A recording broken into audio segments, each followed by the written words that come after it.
Merlot, um, it's probably one of the most talked about varietals. For my fellow wine geeks, in the wine trade, those of us who cut our teeth in California, we love it. It can rise to rapturous levels. It can be supple.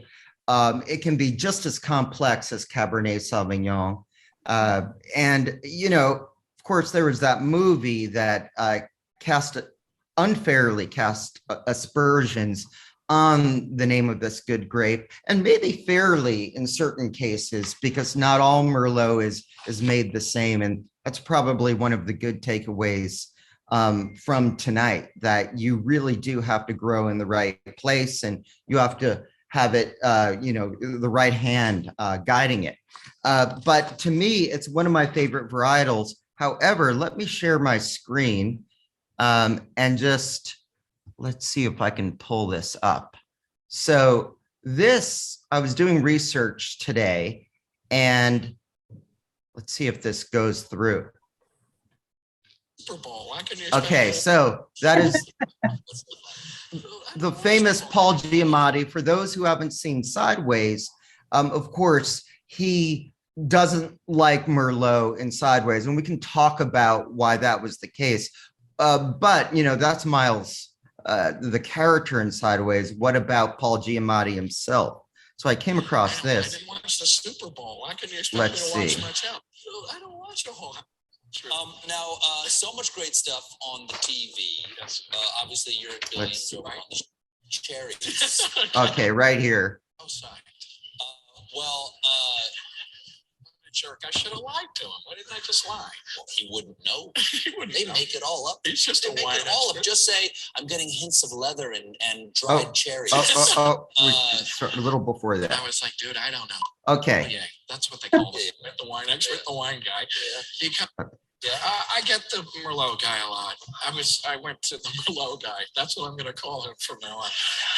That was the part I played, Merlot guy. I went That's to what's in the script. Yeah, totally, Merlot guy. I went to a steakhouse the other night, and the poor sommelier, that's what they call him, Yeah. right? The wine expert, Sommelier. the wine guy. Yeah. He comes up and he's like, I've waited 10 years to be able to give you the wine list. Yeah. And I was like, dude, I don't know about wine. So sorry.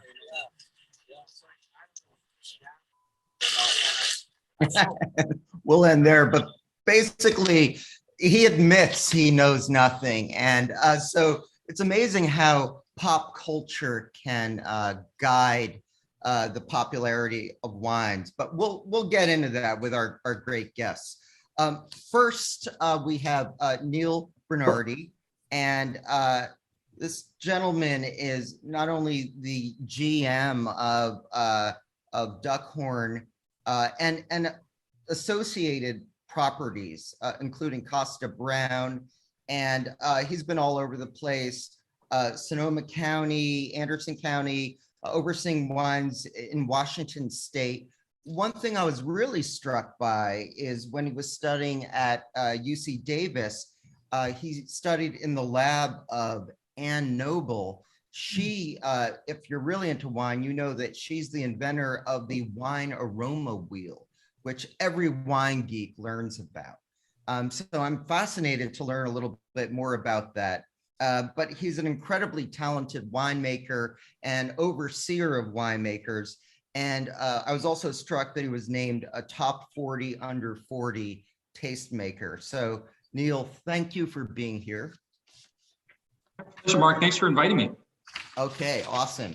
And then we have Kimberly Nichols, who has been in the business, wine business for a good long time. I think it's your 30th, and you've been at Markham for a good long time. I think it's your 30th season as winemaker at Markham. So happy 30. 21 years, because it's so this 21 years. But I've been at Markham for almost 30 years. You're correct. Oh, I see. 21 years as winemaker. Well, Yes. Okay, those are 9 years you should have been winemaker. So even when you started as an intern, I'm guessing, or assistant winemaker, as it were. But I was struck by your dedication to sustainability, and you're kind of a pioneer for Markham and for Napa Valley in kind of sustainable methods and packaging. And I loved in your bio, you say you have unapologetic fascination with Merlot.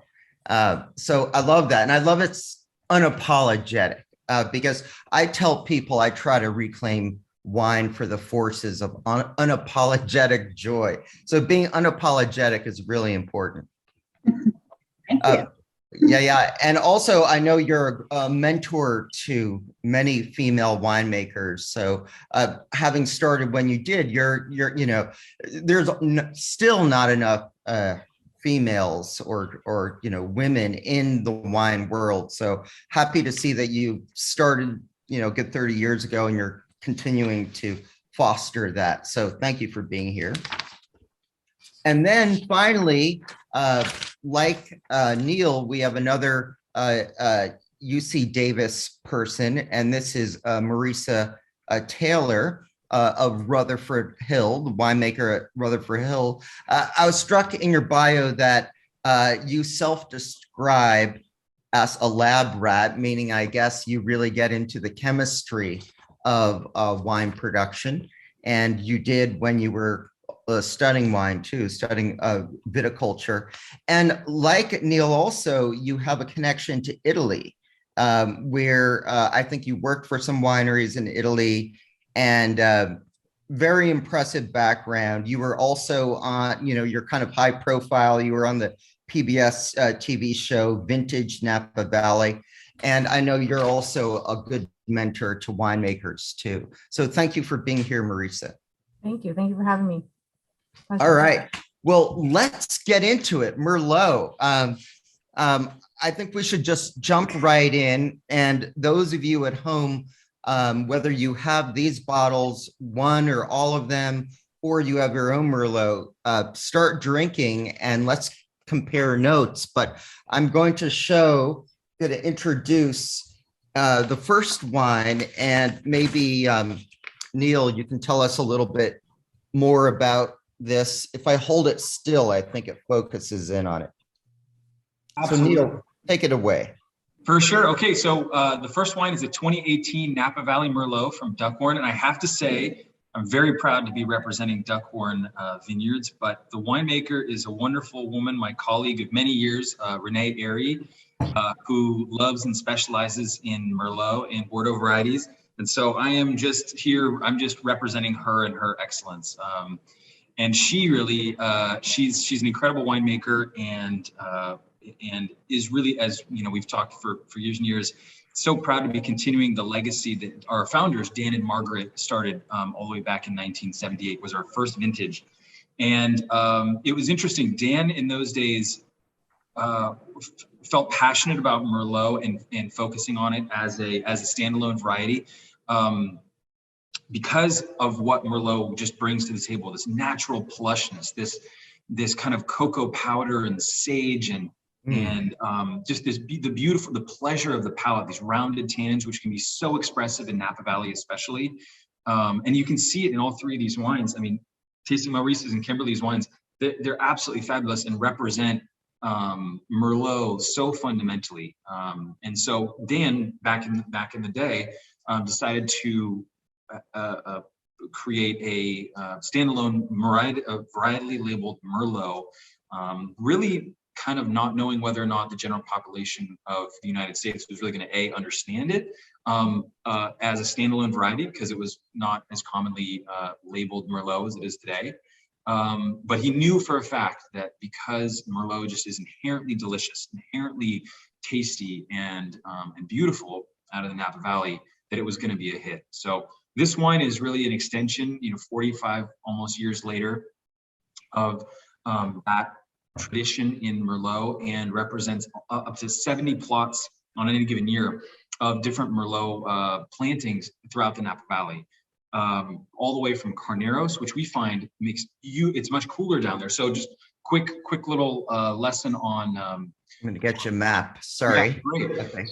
So one of the key elements, and Marisa and Kimberly can speak probably better to this than I can. But one of the fundamental elements of Napa Valley is its incredible diversity. Yes, it is a single valley, but both climatologically and geologically, it has an incredible array of different pockets.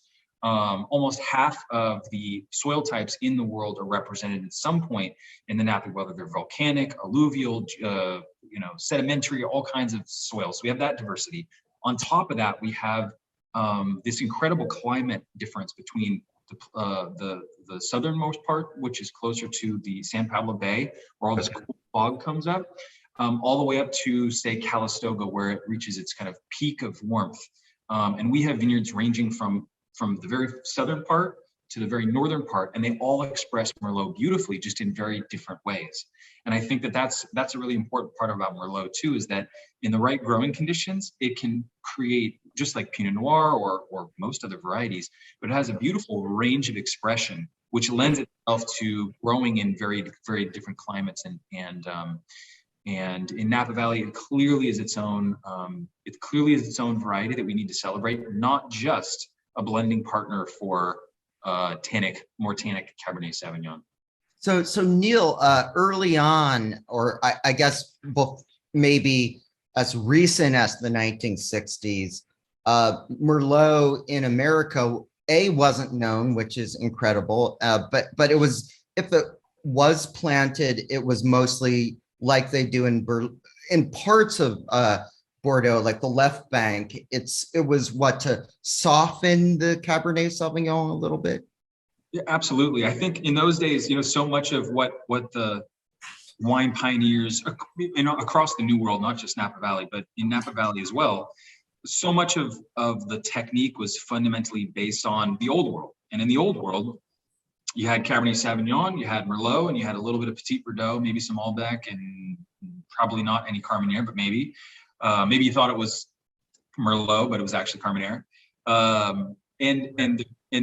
So early on in those days, our knowledge of clones and rootstocks and all the varieties of the diversity of different clones of Merlot and Cabernet Sauvignon were less understood as well.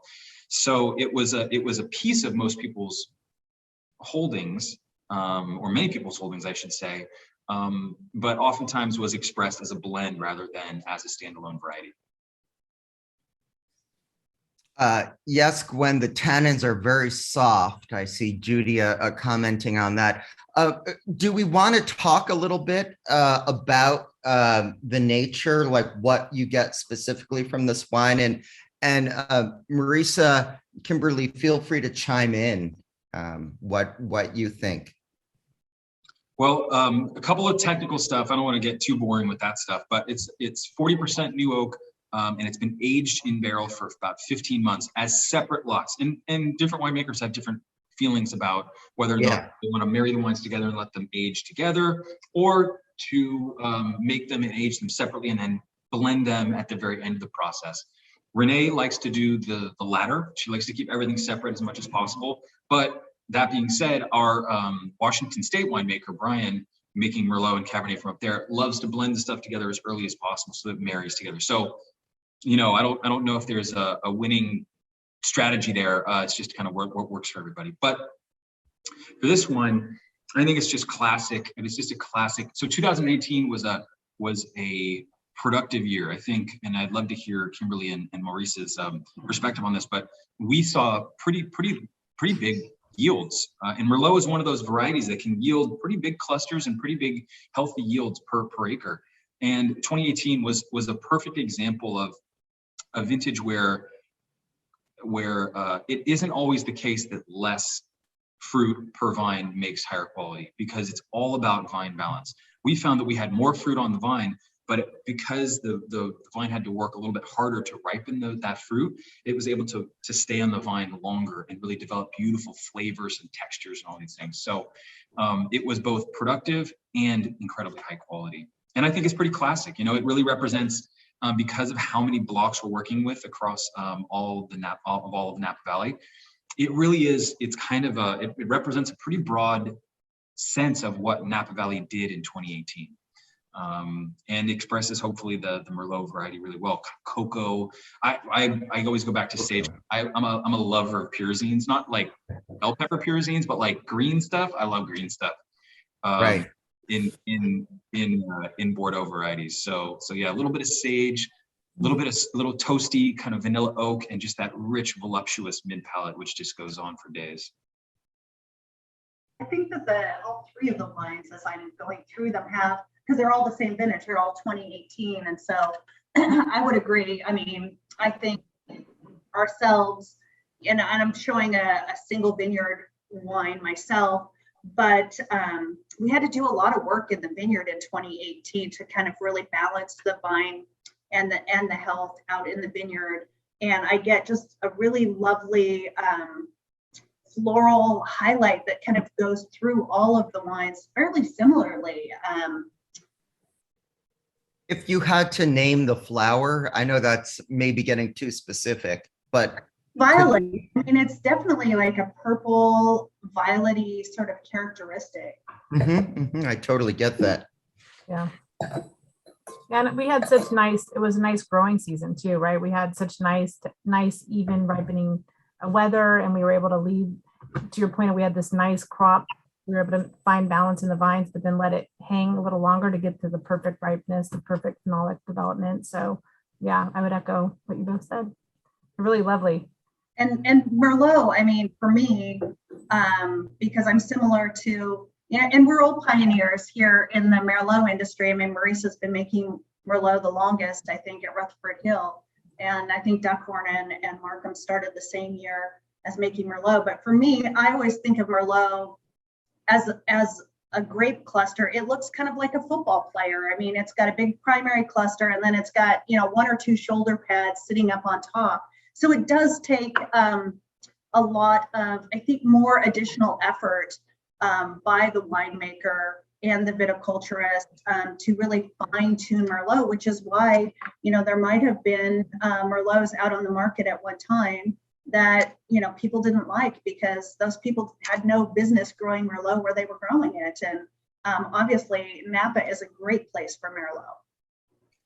So you're responding to Miles' criticism. So, right. I mean, I was reading about the history of this, and I guess Merlot, someone said it was almost like someone flipped a switch in the 90s. It was in part that famous 60 Minutes. I remember the segment, I think was with Morley Safer, right? And made everyone into red wine because of its positive heart health effects. And then I guess there wasn't enough to go around. So there were certain places, maybe outside of Napa especially, that cut corners and made less than stellar Merlot. Right. It's an interesting variety from a farming standpoint, in that, as kind of Kimberly was talking about, it has those shoulders, has the capacity to hold a big crop. And if you're not very careful, as Kimberly was saying, you can really produce a lot of fruit, which doesn't necessarily lend itself to great concentration or great tannin. It makes a good wine, but perhaps a simpler wine. But in the right place with the right management, I think it can produce some pretty stellar examples. Like, I mean, to the layperson, what do you do then to manage it well so it's more complex, like all of these three wines? What go in addition to choosing the right soil and the right climate? What does the winemaker, what does he or she do to bring out the best in Merlot? Who wants to hit it? Marisa, go. Go. I know, I was going to say, hold on, let me get some notes here. Right. Marisa, go. Yeah. Oh, okay. Well, I mean, yeah, sorry, I'm not asking you to reveal secret recipes, but maybe I am. Go on. Yeah. Well, I mean, I think we've all Neil and Kim have already touched on it too. I think it's really important to work, whether it's your own fruit or working with the growers in Napa, to have that close relationship, that you are paying attention to the season and to the needs of the vines to create the balance. I think sounds like that is our goal that we're all out for the Merlot, and not to have it overly cropped and go through if you need to drop fruit For me too, during harvest, like today, we actually brought in our last fruit today. So I'm very excited. Such a great vintage this year. But, you know, it's really paying attention to, of course, the weather, but just also paying attention to the flavor development and walking vineyards. And, you know, you let go of what the numbers say, you know, and you want to get out there and just really trust your palate and your, you know, your history with the vineyards. And, you know when it's ready and you bring it in and yeah, it takes patience, I'd say. Sometimes you just want to bring it in sooner and it's just not quite ready. So I think it's kind of that all those effects together. And, you know, I think also the crew, right? The people in the vineyard, the wineries, the vineyards, everybody, there's a lot of hands that touch this, you know, all the fruit, the wine that goes into the glass. And you got to have that support behind you. So it's not just one person. But Marisa, when you're talking about walking the vineyards, are you actually pulling the grapes off and like chewing on them? And what exactly are you looking for? Or is it kind of like the Supreme Court's old definition of pornography? You know it when you see it. Or obscenity. That's yeah, what there you go. No, we're definitely tasting, taking the grapes off. I mean, tasting I look at, for me, I pull them off. I pop some in my mouth to taste the seeds, to feel how the pulp is, the skins, chew on just the skins to see how the tannins are. I'll be pulling grapes and pushing them, you know, squeeze out the pulp around the seeds to see how if it's starting to fall away from the seeds. You look at seed color. It just kind of, it's all of it. You're looking at the canopy. You're looking at how healthy is your vineyard. Is, you know, do you have, especially in a year like this year, we're in a drought, you know, every vineyard is different. Every water, not all vineyards had a lot of water. So that played an effect. So you're just kind of taking it all in and looking at, you know, what can I push this vineyard? Will it be ready in another week? Do I need it? It's getting tired. I need to bring it in a couple of days. So it's kind of looking at the whole picture there. I agree with Marisa. And I also do feel, more than any other varietal that I work with here, that Merlot, when you are tasting it in the field, it either tastes like nothing or it tastes amazing. And so for me, it's got a light switch that like comes on and you're like, oh, it's ready, you know. And so I tell, you know, my assistant winemaker, if you're out sampling, she's like, how did it taste? She goes, it didn't really taste like anything. I go, then it's not ready. You know, you just know. Right. It's instinctual. Neil, can I ask you a question in terms of, I see the constituent grapes in your blend, and it's 82% Merlot, 16% Cabernet, but then there are trace amounts of these other Bordeaux varietals, Cabernet Franc, Petit Verdot, and Malbec. Is it worth it? Like, I mean, again, I ask just like, I mean, why do you, is it for complexity you add in these other grapes even, and will it provide complexity when it's that small of an amount? Yeah, the answer is distinctively yes. Renee and her team do such an incredible job of, I mean, it's such a long process, especially with a large portfolio. I mean, it takes a lot of work and a lot of time and a lot of samples and a lot of calibrating your palettes to make sure you're finding the right, you're making improvements in each blending session. But the short answer is absolutely. It's amazing how much of a difference a couple gallons will make, and even on a statistical basis as well. I mean, you'll have we try to get as many people as we can to taste the final blends to really make sure that they're kind of in the wheelhouse and they're you know, they're at the quality level and all these things that are just so important. What's amazing is oftentimes it'll come down to two blends and they may be half a barrel apart or a barrel apart on a fairly large size blend, and everybody in that room will fight tooth and nail to support their blend, and it's like 10 gallons different. You know, I mean, it's just, but fundamentally they taste different. And this is the beauty of wine, the interactions of just those 30 gallons or the small differences between a little bit of Petit Verdot or a little bit of Malbec can make all the difference between a really workable, great blend or a wine that doesn't quite come together and is kind of chalky and uncomfortable.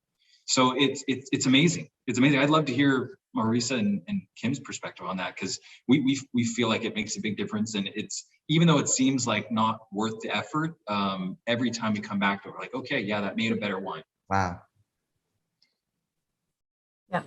I agree.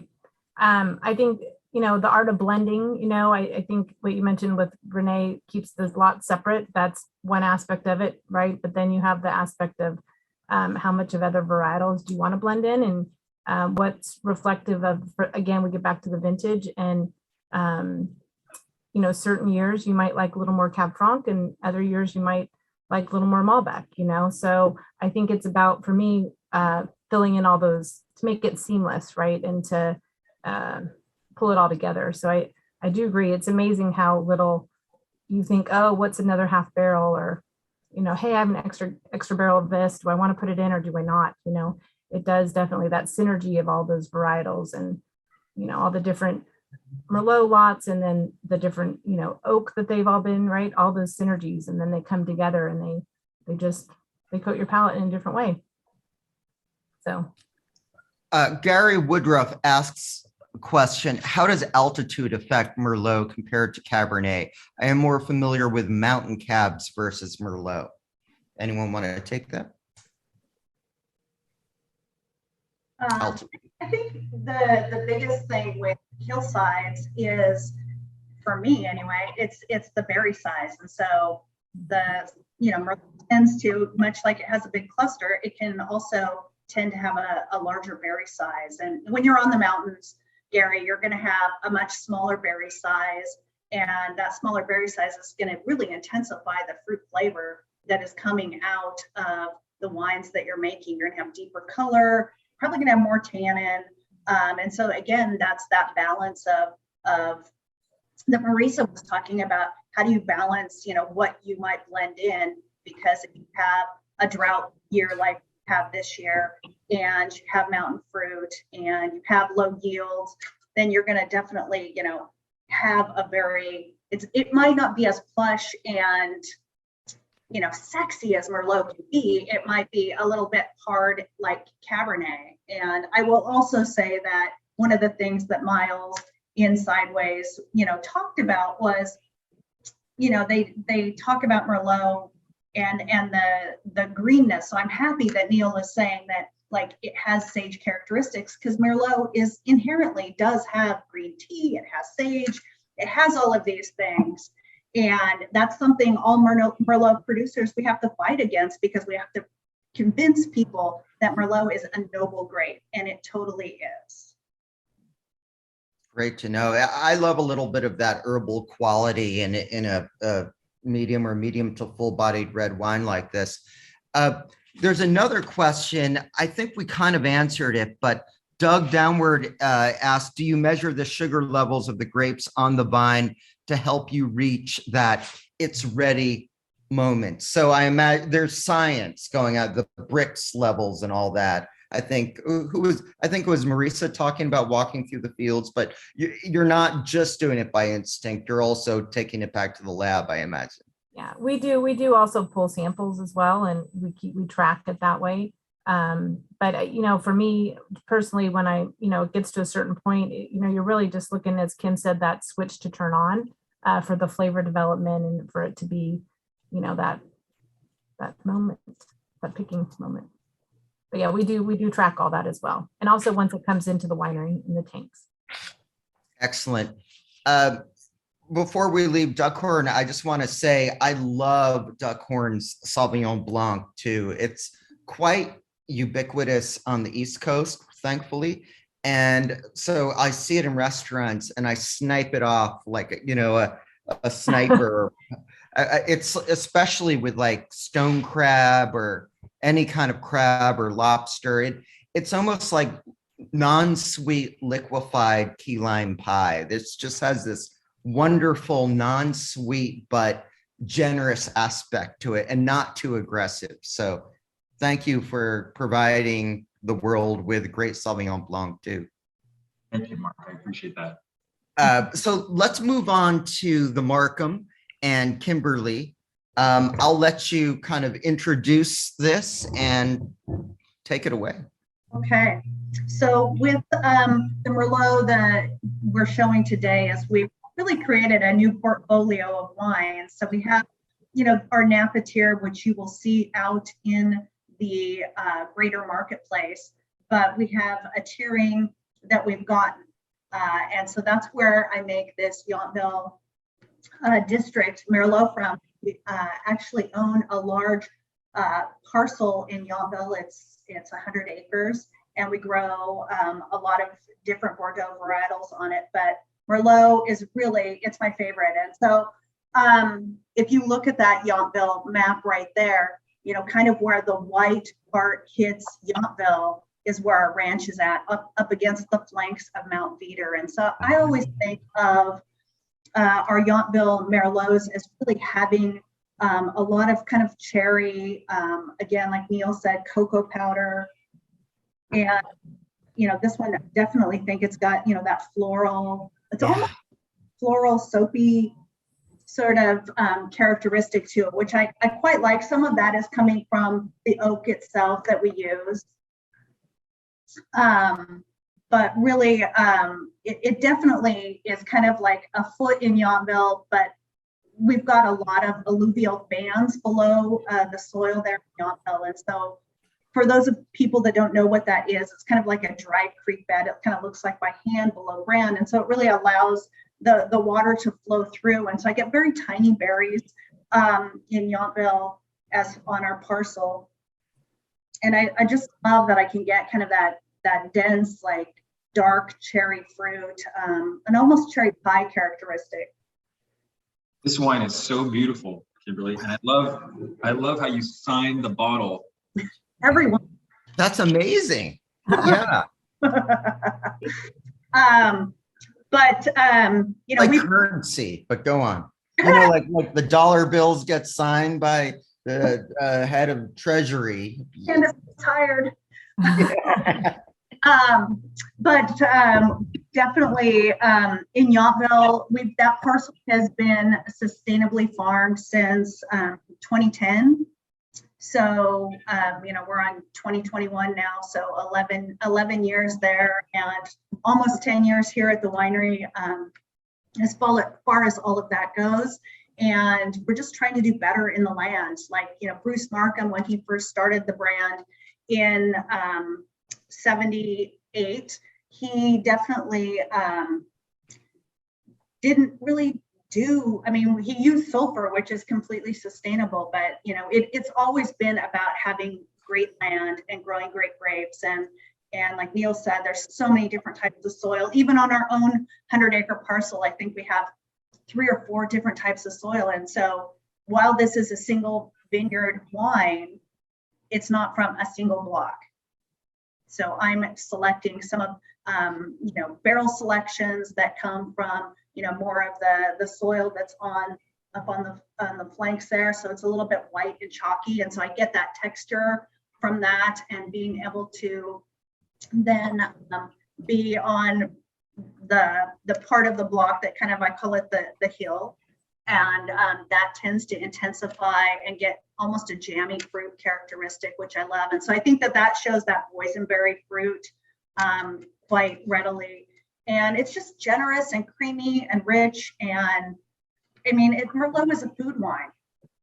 Well, that's a perfect springboard, Kimberly. So for all of you, but Kimberly, maybe you can start. Tell us about your favorite food pairings. And Kimberly, I've read that you love, that's one of your passions, pairing food with wine and dinner parties. So you're right up my alley there too. But what are some of your peak pairings? Not only Kimberly, but everyone else. But Kimberly, lead us off. Tell us what's great with a wine like this.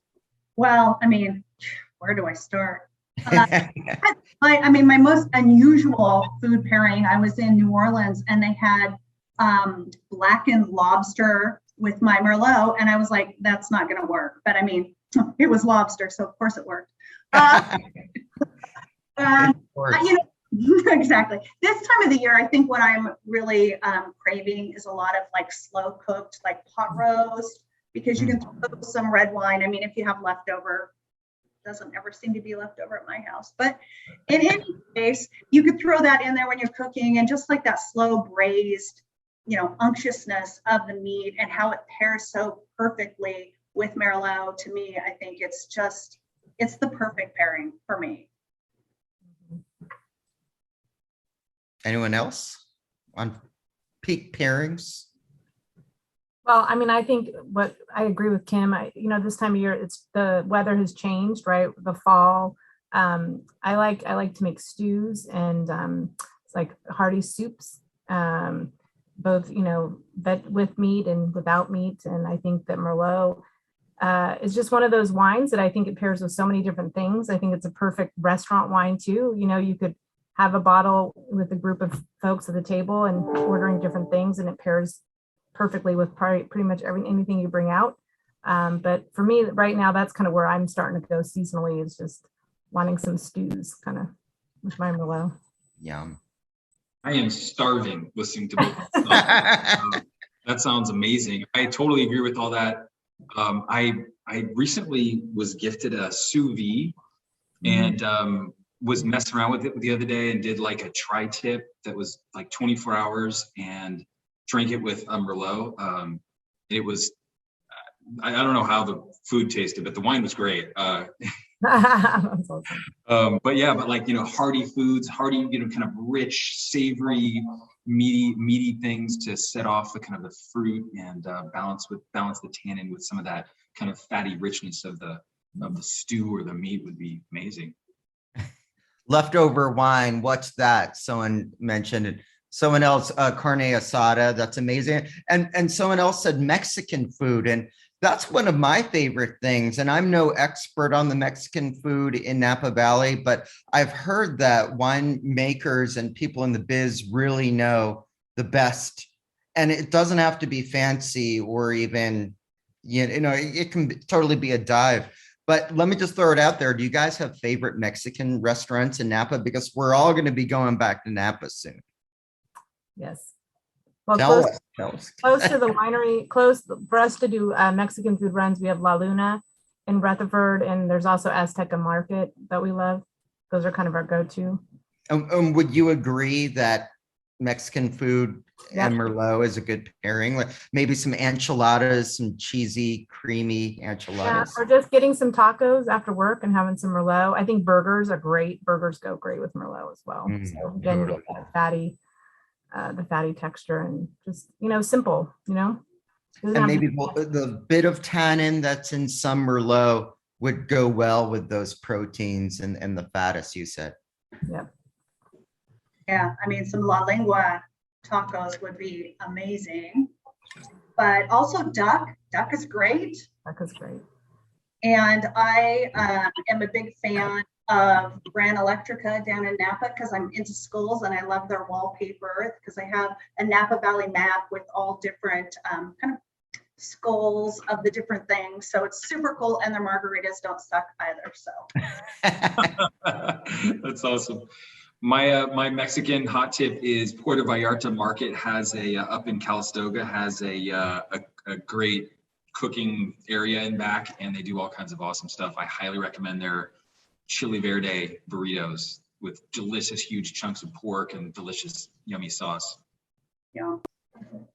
I love Merlot with New Mexican and chili sauces, like New Mexican enchiladas. I think you can, this sound of stomach grumbling is adding to this tasting a lot. Does anyone else have anything more to say about this beautiful Markham Merlot? It's really pretty, Kim. I love it. For me, it has like that, I think of baking spices. It's got that nice, nutmeg or floral, like you're saying floral, but for me, there's that high tone spice on there too. It's really pretty. Would you call this medium to full bodied or full bodied? I know that's parsing, but it's not like, to me, this isn't too rich. It's got some restraint to it. And yet I would pair it with the sort of foods I'd pair a full bodied wine with, like steak or hamburger or enchiladas and so forth. I just don't think that, Mark, that, tannins and fruit are mutually exclusive. I think that the two can work well together. And I think that with all three wines here, I think that they're so well balanced and beautiful that I think sometimes that's probably why Merlot also, you know, people just expect it to be a Cabernet, and it's not. You know, it's got this lovely fruit, and I like to make my Merlots be super plum, cherry. I want them to have all of that texture and bitterness that I think makes it a perfect pairing. Okay, Rutherford Hill, Marisa, take us home. And we still have lots of other Merlot issues to discuss, but take us home with this wine. Let me keep it still there. Okay, well, again, this is our 2018 Oakville Merlot. So just a little bit north of where Kim's wine is grown. We too make a Napa Valley Merlot that we source from up and down the valley. And we have this parcel from Oakville that we just adore. And we wanted to pull out some of the blocks and barrels from that vineyard to showcase as a standalone wine. I think this wine has a nice, again, that plushness that you get in volume, but then it's got this nice tannin at the same time, and it's not too overpowering. And it's one of our favorites here. Our assistant winemaker, he's like, "Oh, you're gonna have that one. It's my favorite." And I said, "Yep." It's got great fruit and kind of like you're saying, I get a little bit of the boysenberry, dark cherry. It's got a little bit of that cocoa, and as Kim was mentioning, the floral note. It does have some Petit Verdot blended in there, so I think that's also where you get that floral blue tone that's in there. For those of us who are not winemakers, can you guys help us? Like, so outside of Merlot, what does each of these grapes that you sometimes or do blend in with Merlot, what do they add? Well, for me, the Petit Verdot brings a lot of that bluer floral component. It can also be, it's a more tannic wine, so it can add just a little bit more, just let a little pinch of highlight the tannin of the Merlot. I get that on the finish, and it's really nice. Yeah, so that's what I think of with the Petit Verdot. And then one thing too, just to mention, Rutherford Hill, like Duckhorn and Markham, has been a pioneer of Merlot in Napa Valley. I actually you said to bring something to show. So I'm going to show I have a bottle of our first Merlot. That can you see that? 1975 was our first bottled Merlot. So I thought I'd show. The owners that founded Rutherford Hill were inspired by Pomerol, and like Neil had mentioned, thought, why not bottle a standalone Merlot, and we've been making it ever since. So we love Merlot, and we will be celebrating 50 years next year. So we're super excited about that. And we are now, the Trelato family owns the winery. We purchased the winery in 1996, and just have been kind of moving ahead with the quality and continuing to make what they love. So here we are today. So James Ogilvy asks, should you decant Merlot? I have a little decanter, actually a big decanter here. What do you guys think about, do you do it, and why do you do it? Or if you don't do it, why don't you do it? Please tell us. I don't, because I don't clean that decanter. You don't what with it, decanter? Sorry, And I don't like to clean the decanter. It's so hard. You know what? I put this one in my dishwasher for the first time, and it was fine, but it is a ticking time bomb. But yeah, they're horrible to clean. I like it. I think for older wines with sediment, it can be helpful to kind of decant off the solid, the solids at the bottom if there are any. But I also like to do it, for younger wines that need time and opening and air. But you can do that. I don't know. You can do that if you open a bottle early, you can get some air in there, or you can pour out a glass, pour it back. There's all other ways of getting air in there without sullying the decanter. I'm with you, Neil. Like when I'm tasting, when you have to write tasting notes. And the wine is so young that definitely that's a good time that I will actually pull out a decanter, get some air in it. Good to know. And on that note about decanting, what's the oldest Merlot you guys have had? And, because it doesn't start with as much tannin and sometimes not as much acidity, although I've had, these are juicy, delicious. These Merlots have ample amounts, perfect amount of crispness. But I guess, and then there are people like in Saint-Emilion and Pomerol, right bank of Bordeaux, who say it's just, Merlot is just as ageable as Cabernet Sauvignon. So what are your thoughts on the ageability of fine Merlot? I think it can really stand the test of time. Some of the finest wines in the world are Merlot based. Even the great growths, which are, even left bank, it's still 60-40 Cab Merlot. So they really represent some of the most expensive and well thought of wines in the world. Macedo, of course, Pomerol, Saint-Emilion. Those wines can really age for a long period of time. And Macedo's from Tuscany, yes. Right. Like thousands of dollars a bottle, I think, and 100% Merlot. Right. Yeah, or close. Maybe a very little Cab Franc in there, but okay, yeah.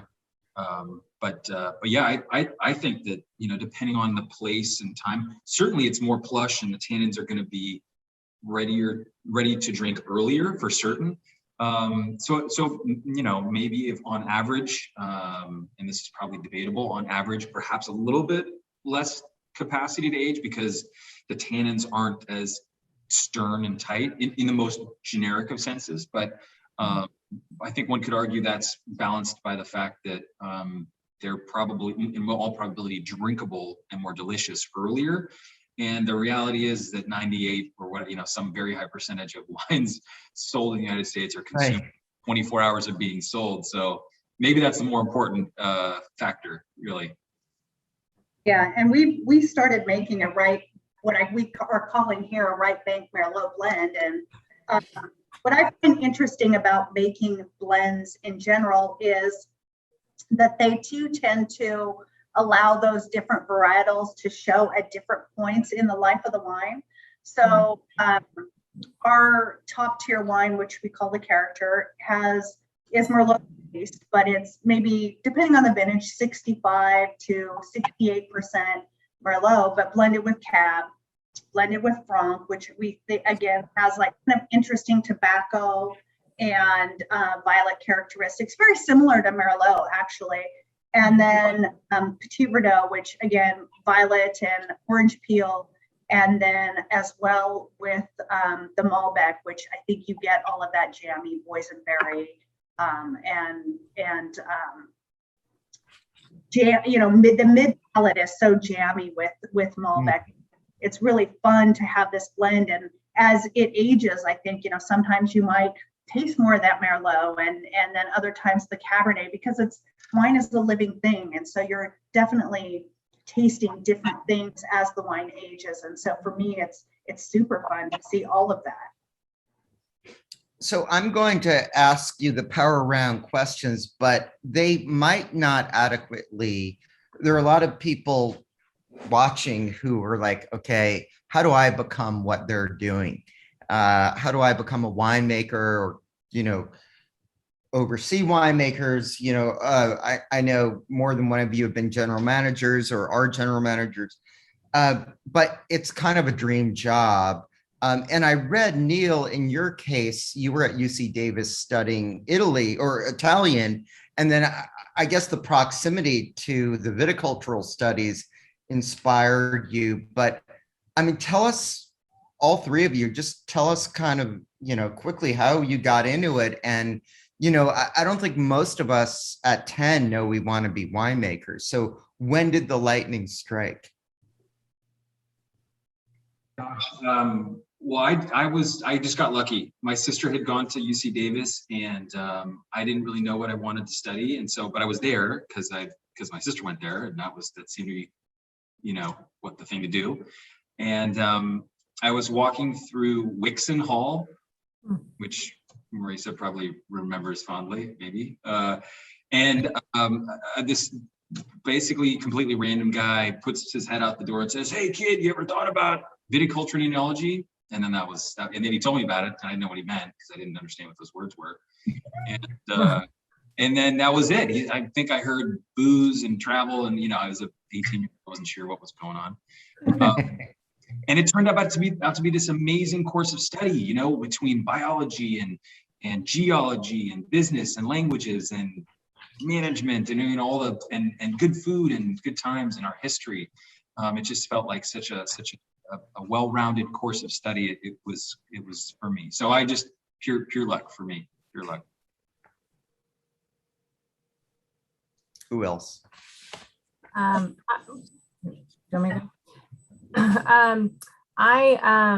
grew up in wine country. I grew up in Sonoma County. I still reside there. And I think it was one of those things my godfather was a vineyard manager, and I grew up going to see him and just being around.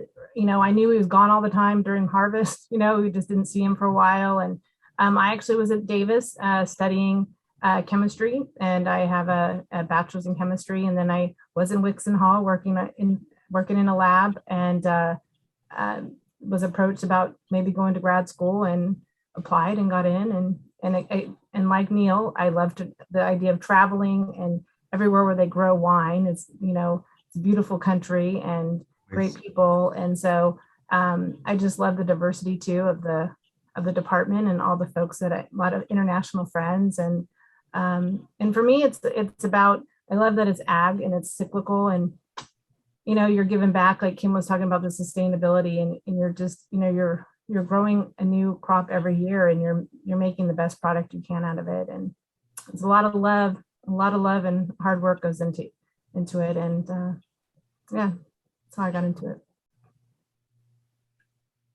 Kimberly?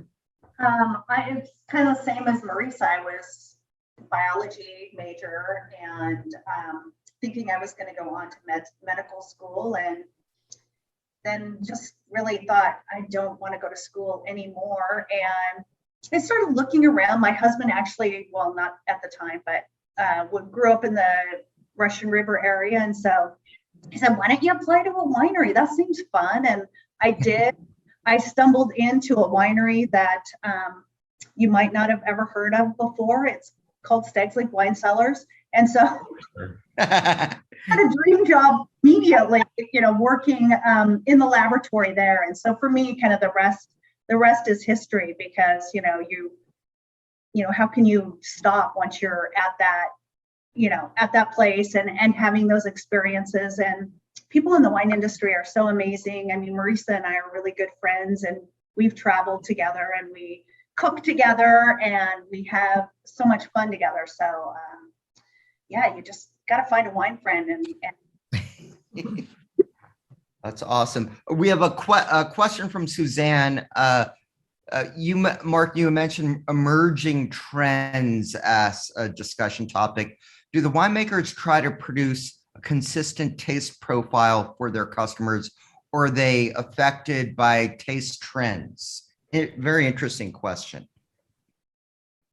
Anyone want to grab that? Well, I think consistency is key from my part. And I think I'm going to speak for Neil and say, I keep my wines similarly separate so that I can't put blends together specifically to try to keep that consistency, because none of us on this panel would be where we're at if we don't have that consistency of our brand, to have people come back to it year in and year out. I mean, it's so important. I totally agree. And you know what, going back to the question about blending and kind of our conversation before, the reason why we have either a diversity of vineyard resources or various varieties that we work with is, historically it was about consistency in challenging conditions. you know, because some years the Merlot would ripen, but the Cab wouldn't. And so, you know, you would put together something that was delicious year in, year out. May not have been composed the same way, but that's a really important tool to having that consistency. Spread the agricultural risk and balance things off.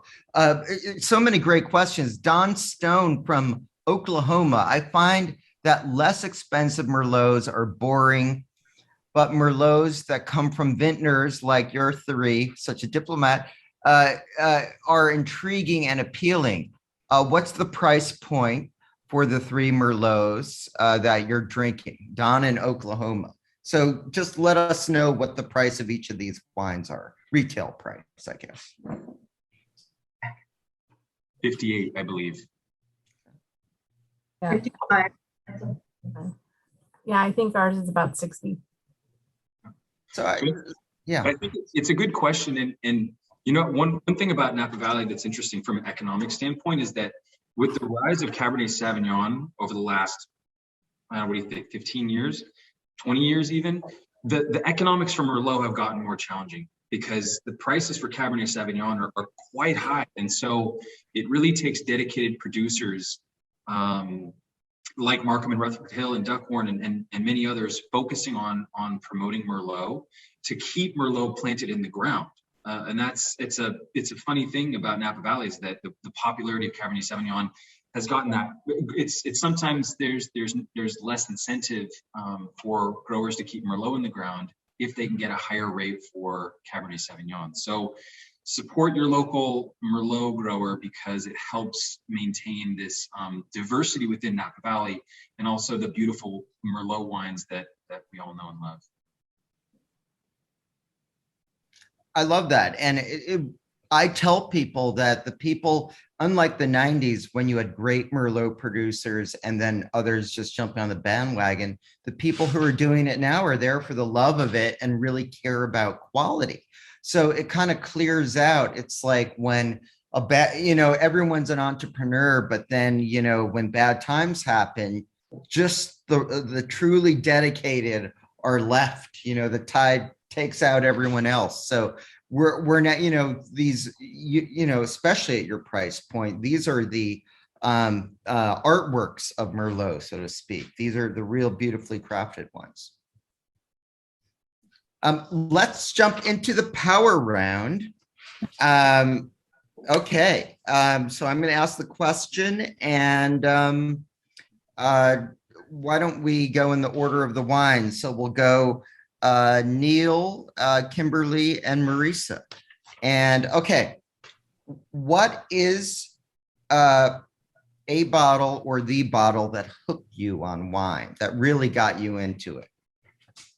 Okay, mine was ironically a Pinot Noir, and it was about 5 years after I was in the wine business, and I was an assistant winemaker, and I think I was just doing the motions, and I was blending with my boss at the time, this guy named Ted Lemon, a small producer in Sonoma Coast, and we were smelling these wines, and it came to one, and I had this out of body experience. I don't know, whatever it was, it just clicked for me. And it was the 2007 Thiriet Vineyard Pinot Noir from the Sonoma Coast, and it was such a profound experience. And that's what I think when I truly fell in love with wine, not just winemaking and all the other stuff we talked about. We covered Sonoma Coast 2 weeks ago, and so that's really a lot of wine lovers look to that region as one of the very best for Pinot Noir. So I'm not surprised. That's cool. Kimberly. Yeah, I think mine was probably, my first year working at Stag's Leap Wine Cellars, and it coincidentally wasn't the Cabernet. It was Chardonnay. And I think that for me was just understanding how, Chardonnay can be treated, barrel fermented, malolactic, non-malolactic. And I was just so intrigued by the wines that were being made and how beautiful they were that you want to learn more. I think every, like Marisa, I think said, every vintage is a chance to experiment and do something new and have that challenge. And so you taste these wines and then you want to go try to make them yourselves. And so I think that's for me, like where you get hooked. That's cool. Yeah.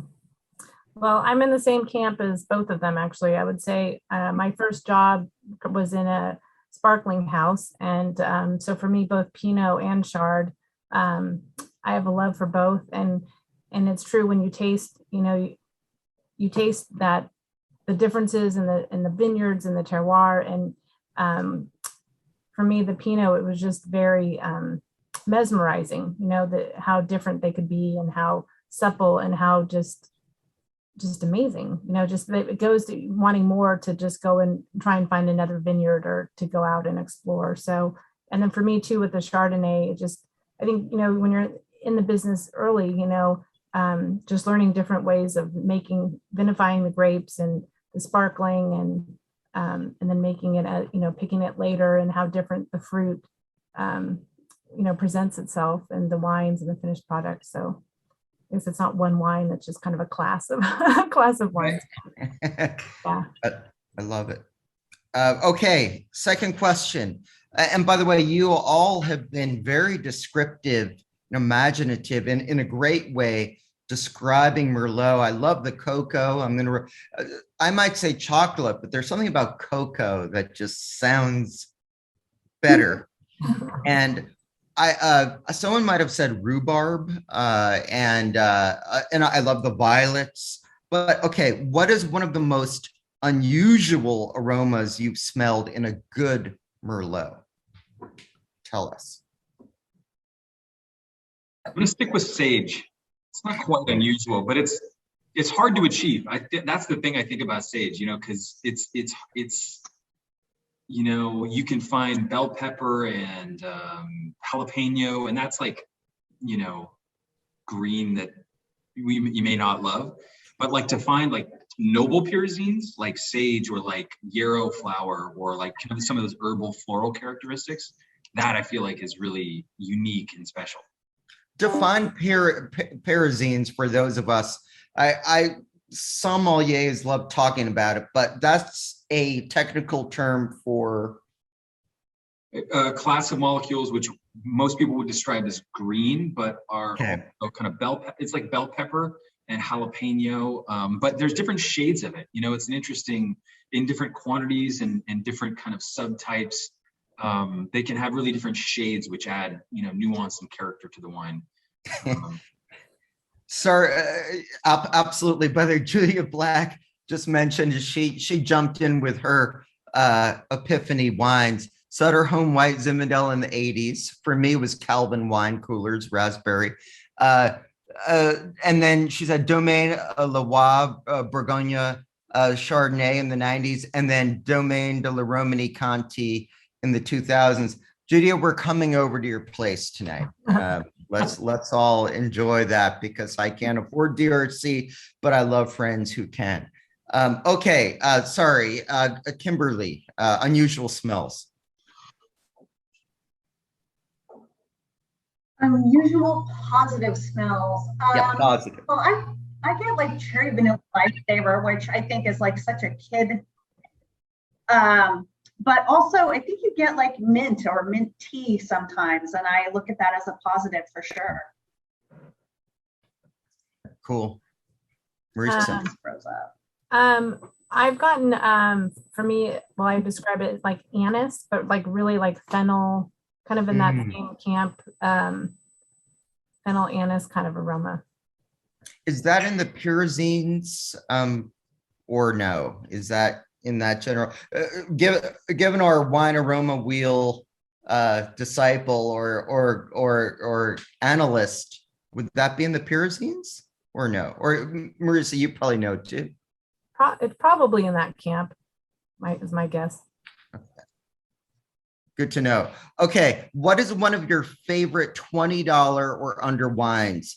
Any variety, any producer, but I think we're always looking for a good deal in the wine world, and you guys are the experts, so tell us. Okay, there's so many amazing wines under 20 bucks, or like around 20 bucks. It had an incredible Cab Franc from Saumur-Champigny. It's in the Loire Valley. Very tart, very green. You know, you guys sensing a trend on my part.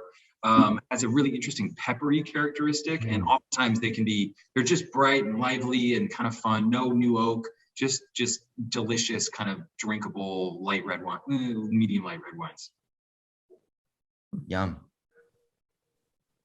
And my Sauvignon Blanc is under $20. So, you know, I love that, but I also love to have Alsatian whites that you can find. There's nothing better than a good Gruner. I love it. Mm-hmm. And in terms of an Alsatian white, maybe a Pinot Gris or a Pinot Blanc or. Yeah. I mean, I just want it to be dry, and I love both of those. Love both. And great values, as we're talking about. All right, Marisa, good values. Similar category. I do like Italian crisp whites, or, you know, even Portugal, like Vino Verdes. Just kind of exploring other things that I don't produce. So always looking out for that, you know, lighter style and crisp, refreshing. With Vino Verde, you're getting below $10 there. Usually. That's pretty great. And I agree. They're really well made. Okay. Second to last question. What is something about Merlot that more people should know about that isn't commonly known?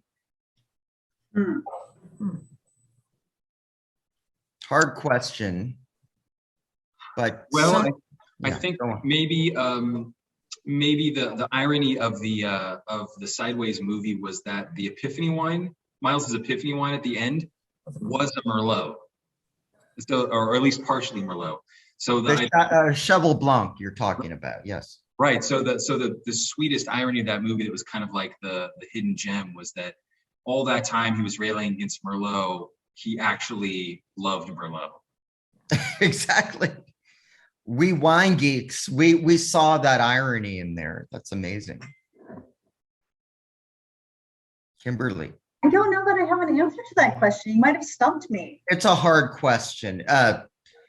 Think about it. When I email everyone after, if you want to email me, but don't consider it homework. We wine people don't like homework, so don't worry about it. Marisa. I don't know. I mean, I think we've kind of covered it, but, you know, I think that Merlot is just so versatile. You know, I think that it grows in so many different regions, and it ripens sooner than Cab Sauv.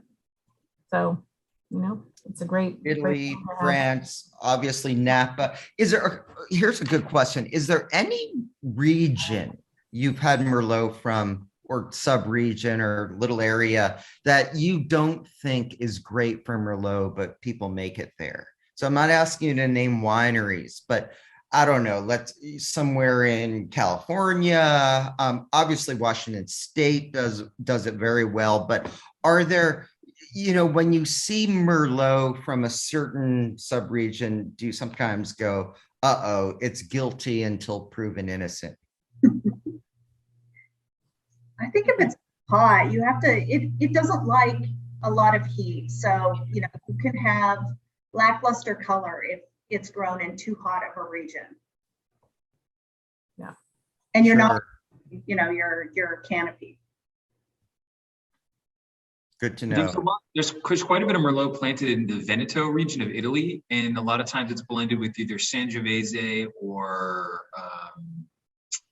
Corvina, kind of in the Valpolicella area. And I mean, I know not to bag on that area, but a lot of the Merlots that I've had there they're not distinctive. They're maybe it's how they're grown or the profile of what they're going for, but they're not terribly distinctive. Cool. I'm going to ask the last question, but Doug made a very interesting comment to Kimberly. In the first half of your bottle, I picked up a garrigue taste, such a sophisticated term, garrigue, usually associated with the Rhone Valley, Mediterranean. I liked it. What's your opinion? I do tend to pick in Yountville a little bit riper than most areas. So I think that you are definitely going to see that. And that's my favorite block in the Yonville is on kind of a northern sloping hillside with really well-drained soil. So you're going to have more of that intensity that you might see in that region. By the way, I'm not going to read Dan Stone's question because we're running out of time, but he's very happy and he's from Oklahoma. So thank you for your comment, Dan. We'll read it later.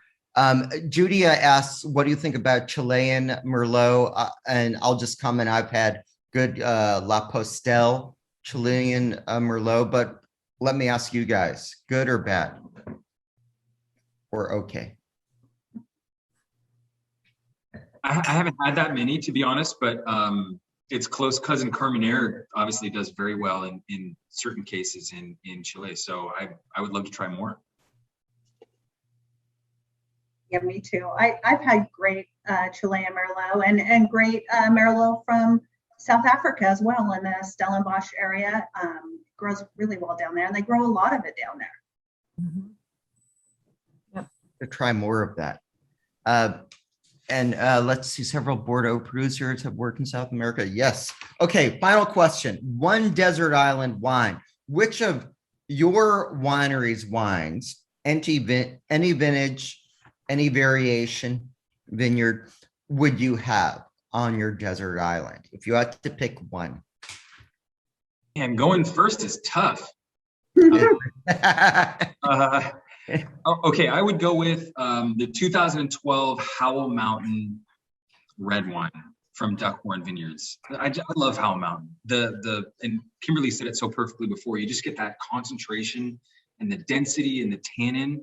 And after a few years, the wines become just like mind-blowing when the tannins all kind of settle out and everything becomes this beautiful, complex sage perfumed red wine. They can really beautiful. So that would definitely be one of mine. You know, Very cool. That'd be today's desert island one.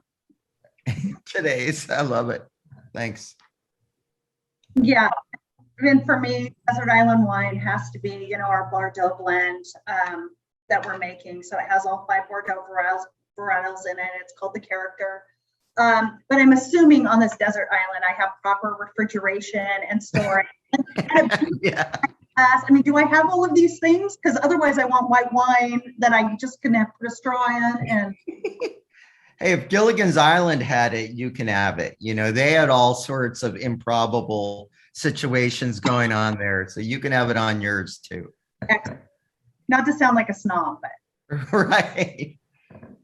Well, I went to the lighter style. I went because I envision a nice sunny island hanging out by the water, probably having a lot of fish.